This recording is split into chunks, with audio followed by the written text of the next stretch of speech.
우리가 읽은 이 본문의 말씀은 물질과 소유와 탐욕에 대한 것입니다. 물질과 소유에 대한 탐욕, 그리고 영혼이 누리는 생명에 관련된 것인데, 말하자면 우리가 물질을 많이 소유한다고 해서 그 영혼이 풍성해지거나 그 영혼이 생명을 누리지 못한다라는 것입니다. 그렇기 때문에 물질을 너무 많이 소유하고 싶어하는 그 탐욕을 버리라. 오히려 하나님 나라에 쌓고 하나님 나라에서 풍성한 사람이 되어라 하는 것이 오늘 말씀의 주제라고 할 수가 있습니다. 먼저 13절 말씀에 한 사람이 예수님에게 찾아와서 유산 분배를 해줄 것을 부탁을 드립니다. 선생님, 내 형을 명하여 유산을 나와 나누게 하소서. 예수님께서 이전에 정의와 공의에 대해서 말씀하신 바가 있습니다. 바리새인을 책망하실 때 너희가 그렇게 11조는 열심히 드리면서 하나님께서 원하시는 바 정의와 공의와 사랑은 행하지 않는다, 그렇게 비판하신 적이 있는데, 어쩌면 이 말씀을 듣고 찾아왔는지도 모르겠습니다. 예수님, 공정하게 좀 재산을 좀 분배를 해주십시오. 내가 보니까 형이 나보다 더 많이 가진 것 같습니다. 이렇게 요청을 한 것 같은데, 그러나 예수님은 그렇게 요청을 하고 있는 동생의 마음속에 있는 탐욕을 보신 것 같습니다. 그러니까 지금 내가 분배받은 것은 적고 너무나 적은 것이기 때문에 내가 더 가져야 되겠습니다. 형의 것을 빼앗을지언정 내가 더 갖기를 원합니다라는 그 탐욕을 보셨기에 그것을 말씀하신 것 같습니다. 그래서 재산 분배하시기를 거절을 하시고 15절 말씀에 이렇게 말씀하십니다. 삼가 모든 탐심을 물리치라. 사람의 생명이 그 소에 넉넉한 데 있지 아니하리라 하시고, 방금 하신 이 말씀은 소유가 많다고 해서 사람의 생명이, 영혼이 그 풍성함을 누리지 못한다, 생명을 누리지 못한다라는 뜻입니다. 이와 관련하여서 예수님께서 한 부자의 비유를 이야기를 하시는데, 16절 말씀에 한 부자에게 밭이 있었는데 그 해 풍년이 들어서 소출이 엄청나게 나오게 됩니다.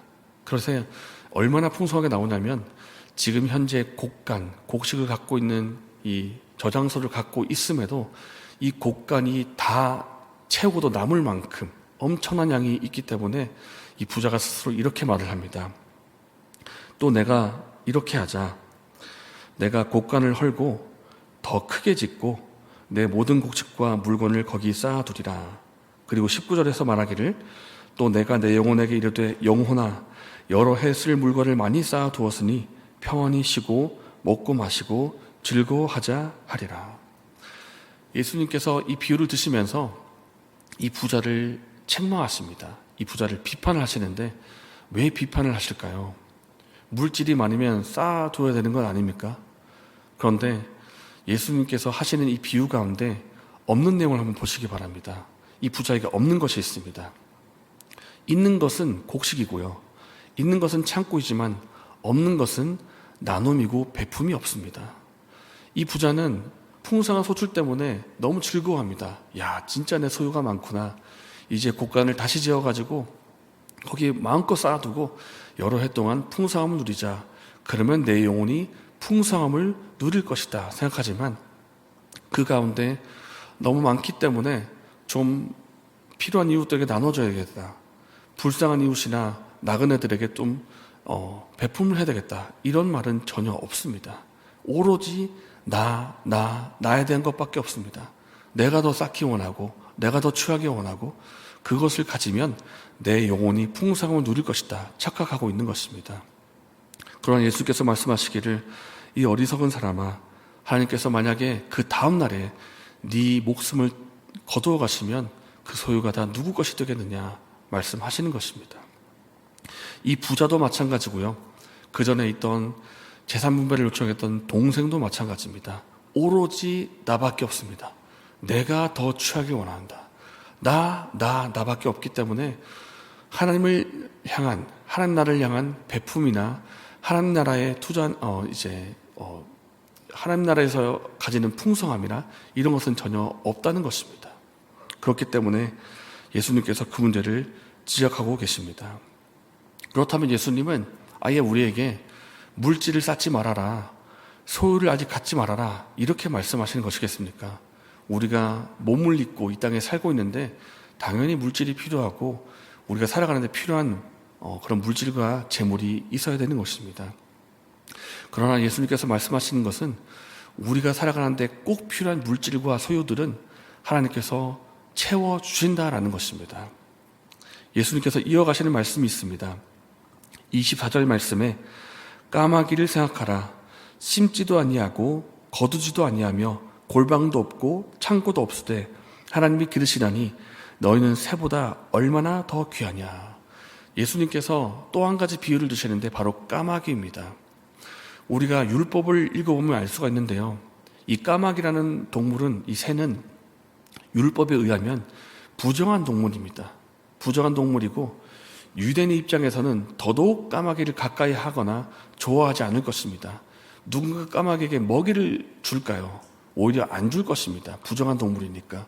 그런데 사람이 챙겨주지 않는 이 까마귀를 할지라도 하나님께서 날마다 먹을 것을 주신다는 것입니다. 이 까마귀조차, 이 부정한 동물에게조차 하나님께서 먹을 것을 주시는데 하물며 까마귀보다 더 소중한 너희에게 먹을 것을 주시지 않겠느냐. 그리고 또 비유를 주십니다. 백합화를 보아라. 그리고 들에 나 있는 들풀을 보아라. 그 다음날 꺾어지는 이 들풀도 우리 눈에 한참게 보이는 들풀이라 할지라도 하나님께서 아름답게 입히시거든 왜 하물며 들풀보다 더 소중한 너희에게 입을 것을 주시지 않겠느냐. 주신다라는 것입니다. 그러니까 종합해서 말하면 새와 들풀을 비유로 드시면서 하나님께서 우리에게 필요한 물질, 필요한 먹을 것, 우리에게 필요한 입을 것 다 채워주시기 때문에 염려하지 말라는 것입니다. 더 나아가서 염려하지 말고 또 탐욕을 가지고 더 가지려고 하지 말라는 것입니다. 그렇다면 예수님의 결론은 무엇이겠습니까? 너만을 위해서 탐욕을 가지고 자꾸 취하려고 하지 말고 오히려 하나님 나라에 그것을 투자를 하라. 말하자면 하나님 나라에 사용하고 물질을 들여서 하나님 나라의 배낭을 만들고 하나님 나라에서 풍성한 삶을 살아라. 그렇게 말씀하신다는 것입니다. 너희는 먼저 그의 나라를 구하라. 이 말씀을 하시는데요. 네, 함께 33절과 34절의 말씀을 읽겠습니다. 너의 소유를 팔아 구제하여 낡아지지 아니하는 배낭을 만들라. 곧 하늘에 둔 바 다함이 없는 보물이니 거기는 도둑도 가까이 하는 일이 없고 좀도 먹는 일이 없느니라. 너희 보물이 있는 곳에는 너희 마음도 있으리라. 하나님께서 원하시는 것은 우리가 이 땅에서 물질을 자꾸만 쌓으려 하는 것이 아니라 하나님 나라의 보물을 쌓기를 원하신다라는 것입니다. 하나님 나라에서 풍성한 삶을 살라라는 것입니다. 오늘 우리는 그렇다면 이 말씀을 가지고 질문하면 좋겠습니다. 오늘 우리는 어디에 물질을 두고 있고 어디에 풍성함을 갖기를 원하십니까? 이 땅에서의 풍성함입니까? 아니면 하나님 나라에서의 풍성함입니까? 예수님께서는 우리의 물질이 가 있는 그곳에 우리의 마음이 있다고 말씀을 하십니다. 그렇기 때문에 내가 어디에 물질을 쓰고 있는가, 어디에 내가 간 것을 사용하고 있는가 곰곰이 살펴보면 내 마음이 어디에 가 있는지를 알게 될 것입니다.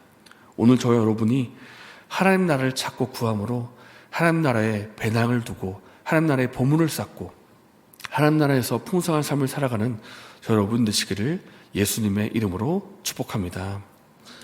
이 시간 말씀을 생각하면서 기도하겠습니다. 하나님께서 우리에게 살아가는 데 필요한 물질과 모든 것을 채워준다는 것을 믿고 염려하지 않게 하여 주시옵소서. 우리에게 있는 물질을 가지고 하나님 나라에 투자하게 하시고 하나님 나라에 배낭을 쌓게 하시고 하나님 나라에서 그 영혼의 풍성함을 누릴 수 있는 우리가 되게 해달라고 그렇게 기도하시겠습니다. 이렇게 기도하시고 개인적인 제목으로 기도하신 후에 자유롭게 돌아가시겠습니다.